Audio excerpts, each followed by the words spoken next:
So it's early in the morning. Kailangan ay i-monitor natin yung mga RTL natin kung merong mga nararamdaman o may mga sakit yung mga RTL natin. So kailangan i-monitor natin every morning. So pabago-bago kasi yung weather condition dito sa aming lugar. So kailangan ay monitor lagi sa mga manok.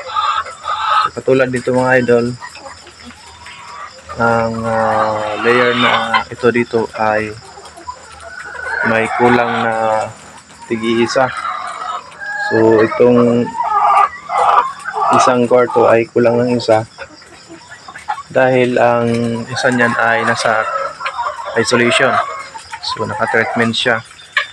Dahil kapag nag-green yung kanilang mga ipot o yung mga dumi nila ay kinukuha ko na, tinatanggal ko na sa kanilang cage.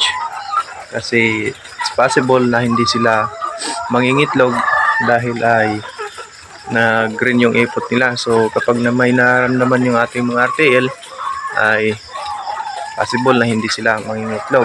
So hindi naglilay. Lalo na kapag maputla yung kanilang mga palong ay possible talaga na hindi sila naglilay. So nakapokus sila sa pagpapagaling ng kanilang katawan.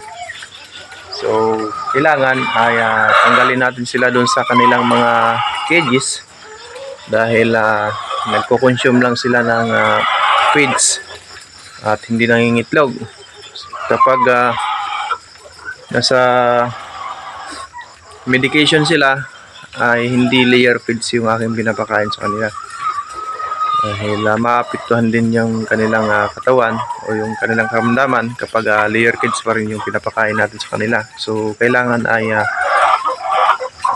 grower feeds or any available feeds na hindi pampaitlog na feeds. So ganun yung program na ginagawa ko dito sa aming poultryhan mga idol. So tingnan natin yung ating mga RTL. Sa lukuyang kumakain sila ngayon, kabibigay ko lang ng feed sa kanila. So after nito mga boss ay bibigyan ko na sila ng tubig. So hindi dito sa aking program mga idol, 1 hour ng pagbibigay ko sa kanila ng feeds ay saka ko pa lamang sila bibigyan ng tubig.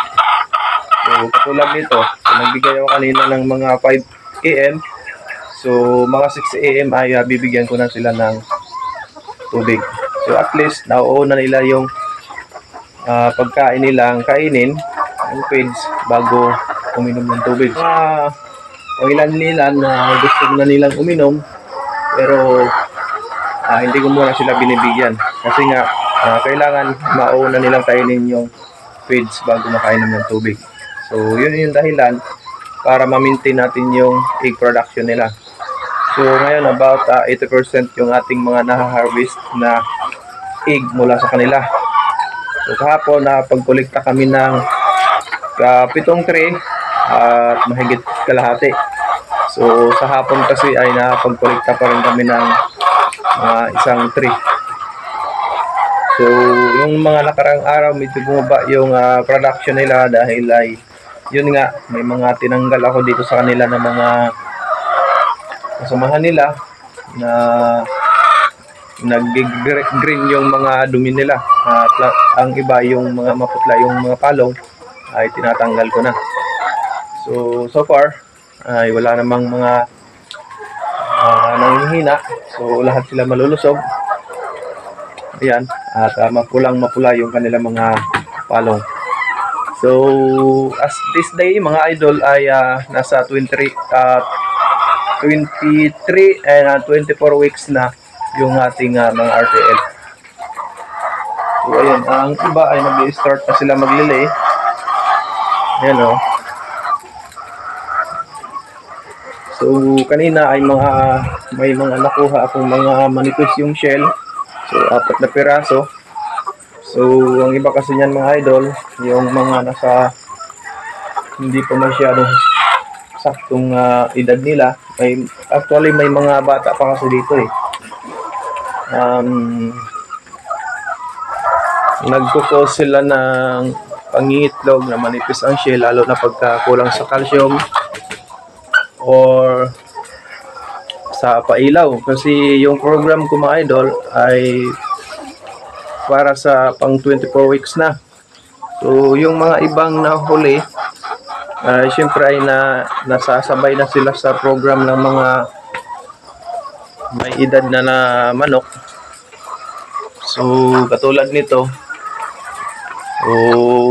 malaki na yung palong niya.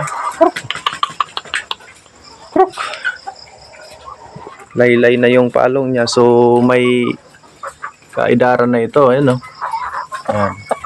So unlike sa ibang manok natin, ay medyo maiksi pa yung mga palong nila. So kaya ang program na ginagawa ko ay para na lang para dun sa mga naga 24 weeks na. Bali na isasabay na lang yung nasa 23 weeks pa lang.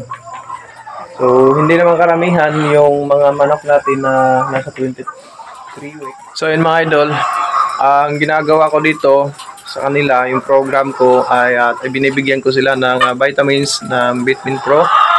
At sa ngayon ay hindi ko muna sila ginagamitan ng IG 1000. Vitamin Pro muna yung ginagamit ko sa kanila. 3 times a week. So ngayon, ang ibibigay ko sa kanila na patubig ay plain water lang.